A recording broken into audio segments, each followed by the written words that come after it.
عید غدیر کیا ہے اور کیوں 1400 سال سے آج تک اس کو چھپانے کے لیے اتنے الگ الگ پروپیگنڈا کیے جاتے ہیں، اور کیوں جھوٹی کہانیاں اور غلط ترجمے کر کے معصوم لوگوں کو گمراہ کیا گیا، اور کیسے اس کو نہ ماننے والے نہ صرف 1400 سال سے آج تک گمراہ ہیں بلکہ وہی لوگ فرضی اسلام کا نام لے کر ٹیررسٹ بھی بن رہے ہیں اور پوری دنیا میں اسلام کو بدنام کرانے کی وجہ بھی ہے۔ اللہم صل علی محمد وآل محمد۔ کیونکہ انہی کے باپ دادا نے یہ سب سازشیں رچی تھی اور آج انہی کی اولاد اس عید غدیر پر بدعت اور پتہ نہیں کیا کیا فتوے لگاتی ہے۔ پرانے زمانے میں لوگوں کے پاس اتنا زیادہ علم نہیں ہوتا تھا اور نہ ہی اتنے ریسورسز، تو جو بھی مولوی لوگوں کو بتا دیا کرتے تھے یا پڑھا دیا کرتے تھے، کم عقل لوگ آنکھ بند کر کے اس پر یقین کر لیا کرتے تھے۔ لیکن کتنے افسوس کی بات ہے کہ آج کے اس ایڈوانس دور میں جب علم حاصل کرنا اتنا ایزی ہو گیا ہے کہ ایک منٹ میں آپ گوگل سرچ کر کے کسی بھی چیز کے بارے میں خود پڑھ سکتے ہیں، ریسرچ کر کے اپنی عقل سے حق اور باطل کا فیصلہ کر سکتے ہیں، تب بھی 90% سے زیادہ مسلمان اس عید غدیر کے بارے میں جو جھوٹ اور فرضی کہانیاں 1400 سال پہلے ایک پروپیگنڈا کے تحت بتائی گئی تھی اس کو ہی مان رہے ہیں، اور کچھ لوگ تو اس کے بارے میں بالکل جانتے ہی نہیں، اگر جانتے بھی ہیں تو یا تو بالکل نہ کے برابر جیسے یہ کوئی معمولی سا ایونٹ ہو، یا پھر کچھ لوگ تو بالکل فرضی پروپیگنڈا والی سٹوری کو صحیح مان کر جو کہ ایک بہت بڑے فتنے کو چھپانے کے لیے گڑھی گئی تھی اس کا شکار ہیں۔ اس کے نتیجے میں 1400 سال سے آج تک 90% سے زیادہ لوگ گمراہ ہیں اور قیامت تک گمراہ رہیں گے۔ یہ غدیر صرف دین کے مکمل ہونے کا نام نہیں بلکہ دین اور ایمان بچانے اور محفوظ رکھنے کا نام ہے۔ من کنت مولا فہذا علی مولا تو سب کو یاد ہے، اور یہ بھی یاد ہے کہ کیسے منافقوں نے مولا کا مطلب دوست بتا کر اس ایونٹ کو اسی طرح سے چھپانے کی کوشش کی جس طرح یزید کی اولاد ذاکر نائک نے اپنے کافر باپ یزید کو بچانے کے لیے کربلا کو 2 شہزادوں کی جنگ کہہ کر ایسے دبا دیا جیسے کربلا کے اتنے بڑے ایونٹ کے پیچھے کوئی مقصد ہی نہ تھا۔ اسی لیے لوگوں کو گمراہ کرنے کے لیے مولا کا مطلب دوست تو بتا دیتے ہیں، لیکن سورہ مائدہ کی وہ 2 آیات جو اس غدیر کے موقع پر نازل ہوئی ان کے بارے میں کوئی بات نہیں کرتا۔ پہلی آیت سورہ مائدہ آیت نمبر 3 جس میں ارشاد ہوا کہ آج میں نے تمہارے لیے تمہارا دین مکمل کر دیا، اور اسی سورہ مائدہ کی آیت نمبر 67 میں اللہ نے اپنے حبیب کو کتنے سخت الفاظ میں حکم دیا کہ اے رسول پہنچا دو وہ پیغام جو تمہارے رب کی طرف سے تم پر نازل کیا گیا ہے، اور اگر تم نے یہ نہ کیا تو گویا تم نے اس کا کوئی پیغام ہی نہ پہنچایا،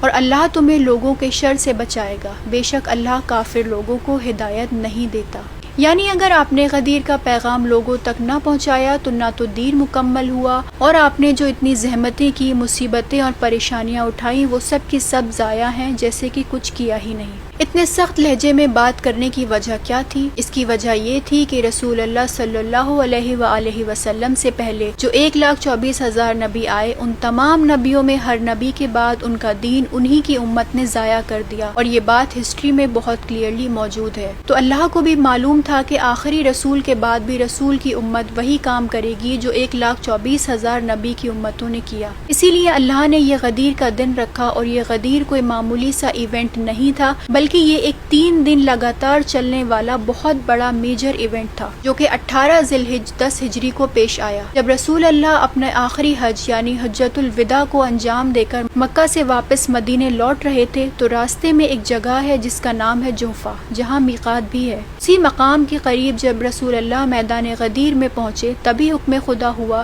جو سورہ مائدہ آیت نمبر 67 میں موجود ہے۔ اسی کے بعد 1 لاکھ سے زیادہ لوگ جو حج کر کے اپنے اپنے شہر اور ملک کی طرف نکل چکے تھے، ان سبھی کو رسول اللہ نے غدیر کے میدان میں واپس بلوا کر جمع کیا، اور صرف جمع نہیں کیا بلکہ ایک ممبر بنانے کا حکم دیا تاکہ دور تک لوگ نہ صرف رسول کو دیکھ سکیں بلکہ سن بھی سکیں، اور صرف من کنت مولا والی ایک لائن نہیں بولی بلکہ ایک بہت طویل خطبہ دیا جو آپ گوگل سرچ کر کے پڑھ سکتے ہیں، جس کا مین مقصد کچھ چیزوں کو بالکل کلیئر کر دینا تھا۔ اس میں سب سے پہلے اپنی وفات کی ایک طرح سے بشارت دی کہ میرا وقت قریب ہے، پھر وہ حدیث بیان ہوئی کہ میرے بعد ان 2 چیزوں کو، قرآن اور اہل بیت کو پکڑ کر رکھنا تاکہ کبھی گمراہ نہ ہو۔ پھر لوگوں سے پوچھا کہ کیا میں تمہاری جانوں پر تم سے زیادہ حق نہیں رکھتا؟ اور اس سب کے بعد پھر امام علی ابن ابی طالب علیہ السلام کو بلند کر کے حکم دیا کہ من کنت مولا فہذا علی مولا، کہ جس کا میں مولا ہوں اس کا علی مولا ہے۔ مولا کا مطلب ہوتا ہے لیڈر یا سردار، یعنی جس کا میں لیڈر ہوں اس کا علی لیڈر ہے، یعنی میرے بعد علی تمہارا پہلا خلیفہ ہوگا۔ اور یہ ایونٹ یہاں ختم نہیں ہوا، اس کے بعد بیعت کا سلسلہ شروع ہوا، یعنی 1 لاکھ سے زیادہ جو لوگ موجود تھے ان سب سے ایک ایک کر کے رسول اللہ نے مولا علی کے ہاتھ پر بیعت کروائی، یعنی لوگوں کو دکھایا اور بتایا میرے بعد علی میرا وارث ہے، اس کے ہاتھ پر بیعت کرو،